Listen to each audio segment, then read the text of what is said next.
Welcome to our virtual classroom. Join me for some fun learning. Hello, welcome to Legacy Lineage Online Learning. Thank you for joining me. This is going to be our parent or curriculum snippet for our story time this week. So as we are nearing Halloween, I decided to really dedicate this week to social emotional learning. Around Halloween, some families celebrate, some families don't, but I really like to pick this time as a really fun time to read stories with children that focus on their social emotional learning, specifically fear, being afraid, being scared, what it means to be brave. So I have some really fun stories that we're going to be reading. Some of them I will appear in costumes and we'll have some fun special guests, but it should be a fun time. For children, social emotional learning is something that stretches over the course of their childhood, even into their preteen and in our adult years. It's so important. And it's really important to give young children the message and talk to them about social emotional learning consistently so that they can begin to unpack and understand all the things that they are feeling. One of the things that I like to always emphasize with caregivers is that when a child is heightened and having really heightened feelings and emotions, that's really not the best time, because the child is so caught up in how they're feeling.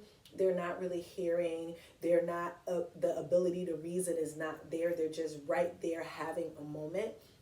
So what I like to do is discuss social emotional issues and social emotional learning at a time where we're not in the throes of feeling our emotions, especially during quarantine. When I began coming on Storytime, I was always saying I'm here to help you stay safe, stay sane while you're staying at home.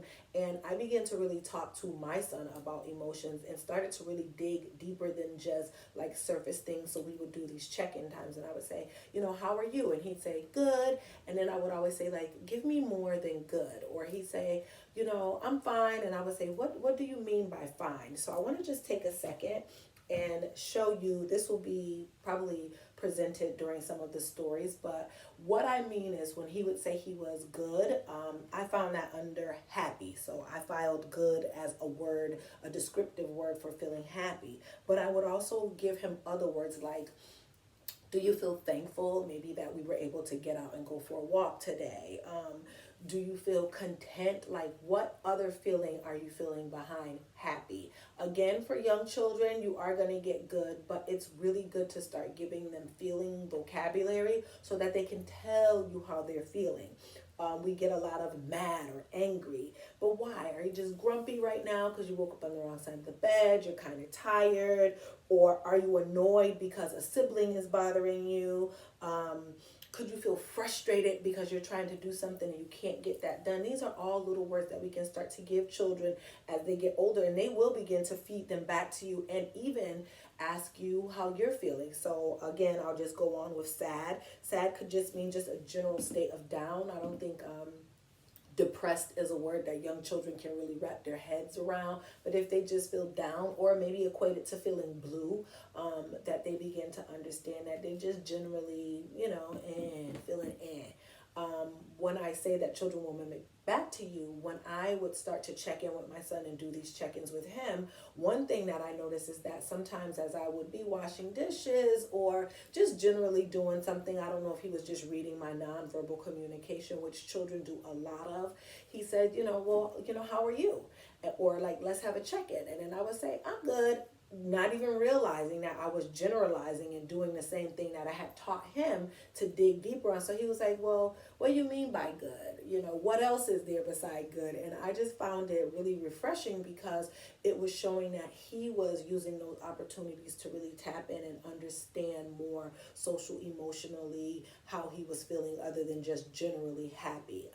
So we would have those conversations. Another point that I want to make really quickly is that children really read our facial expressions and our nonverbal expressions because they read our nonverbal communication, but they also read our expressions as communication. So even though we are nonverbal, we're not speaking, our body language, our expression is communicating with them. So it is very challenging now for young children with all of the mask wearing to really be able to know how their caregivers or loved ones are feeling, especially if they are at school, and the teacher is wearing a mask.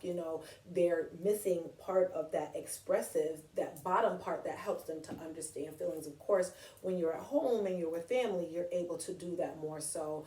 Later in the week, we are going to read Mabel's Mask, which I think is a really great story. It talks about diversity, children understanding wearing a mask, and then the different feelings that children could be feeling around wearing a mask.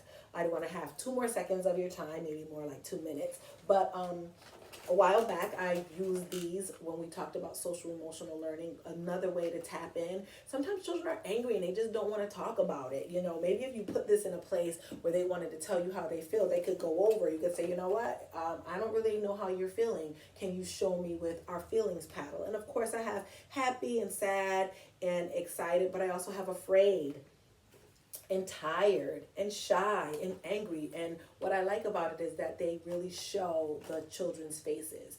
At home, what you could do is maybe just find some magazines, find some paper or like something that you can make a collage, and maybe cut out all the faces that are happy that you see or excited, and maybe even make your own feelings pattern. This is nothing but an empty egg carton turned upside down. Save some popsicle sticks, get you some glue sticks, and then have children help you to identify these feelings. And then if they need a check-in and they're not sure of their words, you can really find some really like angry, a picture of angry that they can really relate to, that is really relatable. Last, I want to look at our Connecticut Early Learning Development Standards, which just really talk about the different areas of development. But for social emotional development, it does say that adults can help children to care, show affection, the importance of relationships, and the importance of safety and security. So social emotional development for young children means understanding themselves, their feelings, and how to play with other people. But if you're watching, how many adults know that it's still social emotional? You have to understand how you're feeling, understand your feelings in yourself, and how to get along with coworkers, family members, and different people that we run into every day. So again, social emotional learning is far reaching. These stories that we're going to talk about this week really focus on fear, being afraid, bravery in a fun way. Again, it's Halloween. You're going to see people dressed as costumes and that kind of thing.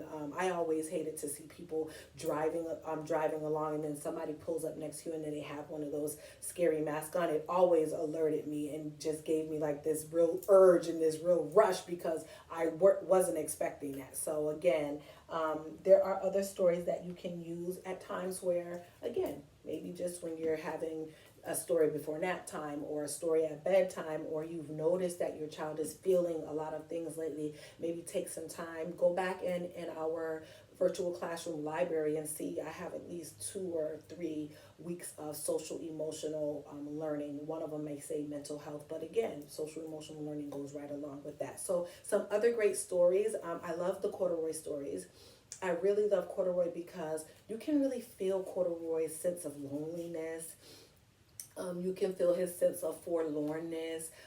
You can feel the way Lisa, the author, does a really good job, how the little girl brings him home and she really longs for him and wants him, his sense of wonder. Corduroy is a really excellent book. Then there are just general things like The Grumpy Morning. I like this story because it's like a mystery, like why are they grumpy? And it connects the feeling with the why. It tells at the end of the story, you find out why the animals are grumpy. They're just not grumpy just because they're generally grumpy. When Sophie Gets Angry is a Caldecott winner because the illustrations in this story are so great. I'm just going to take a second to show you. I love it because when children are feeling things, they're just so passionate when they feel something. So the pictures in this story of her smashing and the way the illustrator took the time to really show the rage and even the startled feeling and the fear in the cat's eyes is really good. Let's see. Oh, her roar, how she is just livid. I think they did a really good job with this story. So that's just another, and how she feels like she's going to explode. Really, really a good visual display or example for children to see and understand and make a connection with how they really are feeling in their bodies. I love No David. No David is a funny take on feelings, but it's almost like as a parent, you get to read this to your little one and maybe express some frustration behind all the different ways you had to say no, no, no, no to this, no to that, over and over again. So he has some really good books. And then this one is David Gets in Trouble, which is really fun because, as you can see, he is in the timeout chair. He's not happy. But this author, illustrator, is also a Caldecott winner because the illustrations are so wonderful. Let me just show you. And children just can relate to them. You know, how many of us can relate to the playing in the bathtub and making the mess? I bet your little one will see that picture right away and get it. What about banging on pots and pans and making a whole lot of noise? There are a couple other ones. I could go on and on, you know, stuffing his mouth.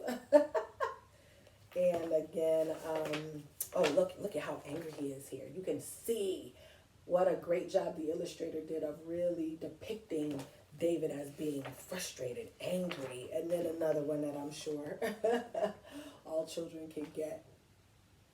All right, so that is just a quick children's snippet, and also the art of distraction is really great when you're dealing with children and their emotions. Sometimes if you could just distract them for a little bit, it would get their mind off of the thing that they really think they're about to have a knockdown, drag out tantrum about. If you could just distract them. I like to use breathing techniques as a method of distraction. I'm like, let's take a deep breath. Wait. Before we have an answer, before we make a choice, let's take a deep breath.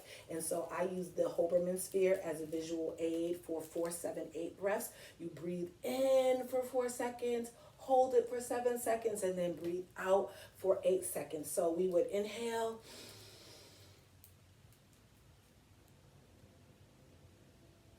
And exhale. And you can also use just your hands. It's not about what you don't have. It's about how you make use of what you do have. So you could also teach your children to do 4, 7, 8 breaths with just breathing in and expanding their hands and holding it, and then breathing out.